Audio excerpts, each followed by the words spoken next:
ಮಕ್ಕಳು ಮತ್ತೆ ವೃದ್ಧರು ಈ ಚಂಡಮಾರುತದಿಂದಾಗಿ ಈಗ ಸಾಕಷ್ಟು ಸಮಸ್ಯೆಗಳು ಎದುರಿಸ್ತಾ ಇದ್ದಾರೆ. ಹಾಗಾಗಿ ಆರೋಗ್ಯ ಇಲಾಖೆ ಒಂದಿಷ್ಟು ಗೈಡ್ಲೈನ್ಸ್ ಅನ್ನ ಈಗ ಬಿಡುಗಡೆ ಮಾಡ್ತಾ ಇದೆ ಅಂತ. ಏನದು ಮಾರ್ಗಸೂಚಿ ನೋಡೋಣ. ಮಾಂಡೋಸ್ ಎಫೆಕ್ಟ್ ಕಾಯಿಲೆಯ ಸರಮಾಲೆ, ಮಕ್ಕಳು ವೃದ್ಧರಲ್ಲಿ ಶ್ವಾಸಕೋಶ ಉಸಿರಾಟದ ಸಮಸ್ಯೆ. ಮಾಂಡೋಸ್ ಚಂಡಮಾರುತದ ಅಬ್ಬರ ಬೆಂಗಳೂರಿನಲ್ಲಿ ಜೋರಾಗಿಯೇ ಇದೆ.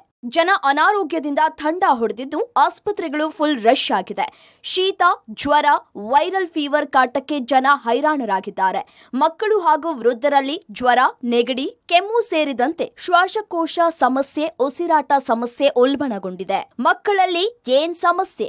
ಶೀತ, ಜ್ವರ, ವೈರಲ್ ಫೀವರ್ ಹೆಚ್ಚಳ, ಉಸಿರಾಟದ ತೊಂದರೆ, ಶ್ವಾಸಕೋಶದ ಸಮಸ್ಯೆ ದಿಢೀರ್ ಹೆಚ್ಚಳ, ಶ್ವಾಸಕೋಶದ ಉರಿಯೂತ, ನ್ಯುಮೋನಿಯಾದಂತಹ ಕಾಯಿಲೆ. ಪೋಷಕರು ಏನ್ ಮಾಡಬೇಕು? ಶೀತಗಾಳಿಗೆ ಮಕ್ಕಳನ್ನು ಹೆಚ್ಚು ಹೊರಗಡೆ ಬಿಡಬಾರದು. ಬಿಸಿ ಬಿಸಿಯಾದ ತಾಜಾ ಆಹಾರ ಕೊಡಬೇಕು. ಮಕ್ಕಳಿಗೆ ಬೆಚ್ಚಗಿನ ಉಡುಪು ಧರಿಸಬೇಕು. ಜ್ವರ, ಶೀತ ಲಕ್ಷಣಗಳು ಇದ್ರೆ ತಕ್ಷಣ ವೈದ್ಯರಿಗೆ ತೋರಿಸಬೇಕು.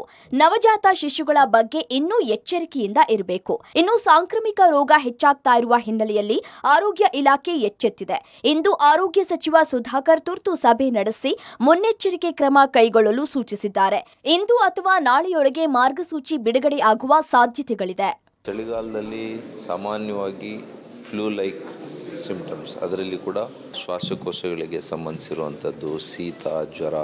ಹಾಗಾಗಿ ನಾವು ನಮ್ಮ ಆರೋಗ್ಯ ಇಲಾಖೆಯಿಂದ ನಾನೀಗಾಗಲೇ ಮಾರ್ಗಸೂಚಿಯನ್ನು ಹೊರಡಿಸ್ಲಿಕ್ಕೆ ಹೇಳಿದ್ದೇನೆ. ಮಕ್ಕಳು ಯಾವ ರೀತಿ ಬಟ್ಟೆಗಳನ್ನು ತೊಡಗಿಸ್ಕೊಳ್ಬೇಕು, ವಯೋವೃದ್ಧರು, ಹಿರಿಯರು, ಮಧುಮೇಹ ಇರ್ತಕ್ಕಂಥವರು, ರಕ್ತದೊತ್ತಡ ಇರ್ತಕ್ಕಂಥವರು ಅನಗತ್ಯವಾಗಿ ಅತಿ ಬೆಳಿಗ್ಗೆ ಸಮಯದಲ್ಲಿ ಮುಸ್ಸಂಜೆ ಚೆನ್ನಾಗಿ ಕವರ್ ಮಾಡಿಕೊಂಡು ಪ್ರೊಟೆಕ್ಟ್ ಮಾಡ್ಕೋಬೇಕು. ಸಾಮಾನ್ಯವಾಗಿ ವಿಂಟರ್ ಸೀಸನ್ ಅಲ್ಲಿ ರೆಸ್ಪಿರೇಟರಿ ಇನ್ಫೆಕ್ಷನ್ಸ್ ಹೆಚ್ಚಾಗುವಂತ ಒಂದು ಟ್ರೆಂಡ್ ಅನ್ನು ನಾವು ನೋಡಿದ್ವಿ. ಈ ಸೈಕ್ಲೋನ್ ಹಿನ್ನೆಲೆಯಲ್ಲಿ ಬೆಂಗಳೂರು ಅಕ್ಕಪಕ್ಕದ ರಾಜ್ಯಗಳಲ್ಲಿ ಟೆಂಪರೇಚರ್ ಕಡಿಮೆ ಆಗಿರ್ತಕ್ಕಂಥ ಒಂದು ವಾತಾವರಣವನ್ನು ನಾವು ನೋಡ್ತಾ ಇದ್ದೀವಿ. ಇಂಥ ಇಲ್ನೆಸಸ್ ಬರುವಂತ ಸಾಧ್ಯತೆ ಇರೋದ್ರಿಂದ ಒಂದು ಸಮಗ್ರವಾದಂತ ಒಂದು ಗೈಡ್ಲೈನ್ಸ್ ಅನ್ನು ಇಲಾಖೆ ವತಿಯಿಂದ ಇವತ್ತು ಅಥವಾ ನಾಳೆ ಒಳಗಾಗಿ ನಾವು ಇಶ್ಯೂ ಮಾಡುತ್ತೀವಿ. ಸೈಕ್ಲೋನ್ಗೆ ಬೀದರ್ ಜನ ಥಂಡ, ಬ್ರಿಮ್ಸ್ ಆಸ್ಪತ್ರೆ ಫುಲ್ ರಶ್. ಇನ್ನು ಬೆಂಗಳೂರು ಮಾತ್ರವಲ್ಲದೆ ರಾಜ್ಯದ ಬಹುತೇಕ ಜಿಲ್ಲೆಗಳ ಆಸ್ಪತ್ರೆಗಳು ಫುಲ್ ರಶ್ ಆಗಿದೆ.